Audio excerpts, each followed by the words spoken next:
lagi di pembacaan kita, yaitu Accountant Series 1, Christ the Way. Oke, hari ini sudah hari yang ke-7, day 7 untuk pembacaan Desire of Ages, muka surat 29 dan 30. Nomor 29 dan 30. So, macam biasa mari kita bersatu dalam doa. Tuhan Allah Bapa kami yang bertakhta di dalam kerajaan syurga, terima kasih Tuhan atas berkat Engkau, kasih Engkau, sehingga pada saat ini kami berpeluang sekali lagi untuk belajar tentang firman Engkau. Sertai kami Tuhan, agar kami dapat memahami apa yang kami bacakan, agar kami dapat menggunakan segala sesuatu yang sudah kami pelajari itu untuk menjadi terang kepada seluruh dunia. Sertai kami Tuhan, berikan kami fokus kebijaksanaan untuk belajar firman-Mu. Terima kasih, ampunkan segala dosa pelanggaran kami, semuanya saya serahkan dalam nama Tuhan Yesus Kristus yang menjadi juru selamat dan penebus kami. Amin. Oke, are you ready? So, jom kita mulakan pembacaan kita pada hari ini. Day 7, hari yang ke-7, Desire of Ages, nomor 29 hingga 30. Setelah pulang dari Babel, besarlah perhatian yang dicurahkan pada pendidikan agama. Di seluruh negeri banyak rumah sembahyang dibangunkan di mana Taurat ditafsirkan oleh imam-imam dan ahli-ahli Taurat. Dan sekolah-sekolah didirikan yang di samping mengajarkan bermacam-macam seni dan ilmu pengetahuan, mengaku mengajarkan asas-asas kebenaran. Akan tetapi semua alat ini menjadi rosak. Selama dalam tawanan, banyak dari antara bangsa itu sudah menerima pendapat-pendapat serta adat-adat kekafiran, dan semuanya ini dimasukkan ke dalam upacara keagamaan mereka. Dalam hal ini mereka meniru kebiasaan-kebiasaan para penyembah berhala. Susah kan? Karena menyimpang dari Allah, orang-orang Yahudi pun lupa pada ajaran upacara korban. Upacara itu telah dibentuk oleh Kristus sendiri. Dalam tiap bahagian upacara itu melambangkan dirinya sendiri. Dan hal itu penuh kuasa hidup dan keindahan rohani. Melambangkan dirinya sendiri. Tetapi orang Yahudi telah kehilangan hidup rohani dan upacara-upacara mereka itu, dan telah bergantung pada berhala-berhala yang mati. Mereka percaya pada segala korban dan upacara itu sendiri, gantinya menyandarkan diri pada Dia, yang kepadanya segala korban dan upacara tersebut menunjuk. Untuk menggantikan tempat perkara yang telah hilang itu, imam-imam serta para rabi memperbanyakkan tuntutan-tuntutan ciptaan mereka sendiri, dan semakin bertambah keras tuntutan-tuntutan itu, semakin berkuranglah kasih Allah dinyatakan. Mereka mengukur kesucian mereka oleh upacara-upacara mereka yang tidak terkira banyaknya, sedangkan hati mereka penuh kesombongan dan kemunafikan. Dengan segenap perintah mereka yang rumit dan berat itu adalah suatu kemustahilan untuk memelihara hukum itu.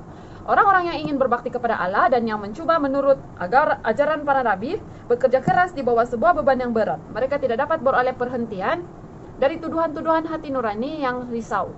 Demikianlah setan bekerja untuk melemahkan semangat bangsa itu, untuk merendahkan pendapat mereka mengenai tabiat Allah, dan untuk membawa iman orang-orang Israel ke dalam kehinaan.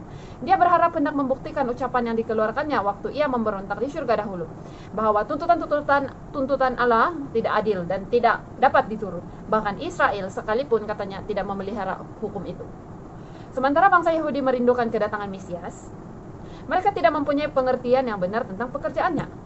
Mereka bukannya mencari penebusan dari dosa, melainkan kebebasan dari bangsa Romawi. Mereka mengharap Mesias datang selaku seorang penguasa perang untuk menghancurkan kekuasaan penindas dan mengangkat Israel menjadi pemerintah seluruh dunia.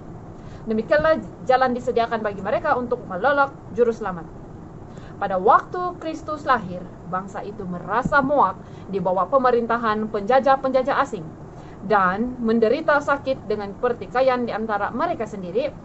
Orang Yahudi selama ini diizinkan menjalankan satu bentuk pemerintahan tersendiri.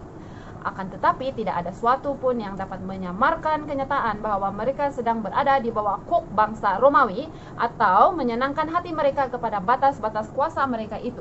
Bangsa Romawi mengaku berhak mengangkat atau membebaskan iman besar, dan kedudukan itu acap kali diperoleh dengan jalan kecurangan, penyogokan, bahkan pembunuhan. Demikianlah keimamatan itu makin lama makin bertambah rosak. Namun iman-iman masih sentiasa memiliki kuasa besar, dan mereka menggunakan kuasa tersebut untuk mencari keuntungan dan laba bagi diri sendiri. Orang banyak menderita di bawah tuntunan-tuntunan mereka yang tidak kenal belas kasihan, dan juga dipaksa membayar pajak yang berat oleh bangsa Romawi. Keadaan ini menimbulkan perasaan tidak puas hati di segala tempat. Pemberontakan rakyat jelata sering terjadi. Kegelojohan serta kekerasan, curiga dan sikap masa bodoh terhadap kerohanian merongrong jantung bangsa itu. Merongrong? Something wrong.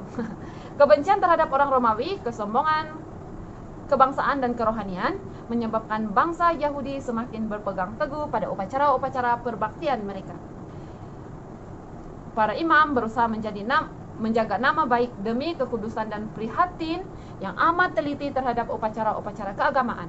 Orang banyak dalam kegelapan dan penindasan menimpa mereka, dan penghulu-penghulu yang haus akan kekuasaan merindukan kedatangan Dia yang akan menaklukkan musuh-musuh mereka serta mengembalikan kerajaan itu kepada Israel. Mereka telah mempelajari segala nubuatan tetapi tanpa pengertian rohani. Demikianlah mereka melihat dengan berlebihan segala nubuatan yang menunjuk pada kehinaan kedatangan Kristus yang pertama kali, dan salah mengertikan nubuatan-nubuatan yang berbicara tentang kemuliaan kedatangannya yang kedua kali. Kencongkakan mengaburkan pandangan mata mereka. Mereka menafsirkan nubuatan sesuai dengan keinginan-keinginan hati yang mementingkan diri itu. Jadi habis sudah pembacaan kita, oke? Di mana bab 2 adalah umat pilihan. Jadi umat pilihan adalah umat Israel. Tapi walau bagaimanapun, tetapi setan tidak pernah berhenti untuk menjatuhkan umat-umat Israel daripada terus mempercayai Yesus dengan pelbagai cara. Yang paling saya ingat adalah mementingkan diri. So janganlah kita hidup mementingkan diri. Oke, so sampai di sini saja pembacaan kita untuk hari yang ke-7. So stay tune untuk video hari yang ke-8 esok. Oke.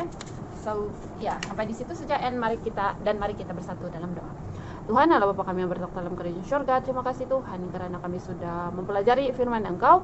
Kiranya Engkau berkati itu agar ia menjadi bekalan hidup kami untuk menjalankan kehidupan kami sehari-hari. Tuhan tolonglah supaya kami tidak mementingkan diri kami sendiri, malahan kami terus menyebarkan kasih Engkau di mana saja kami berada.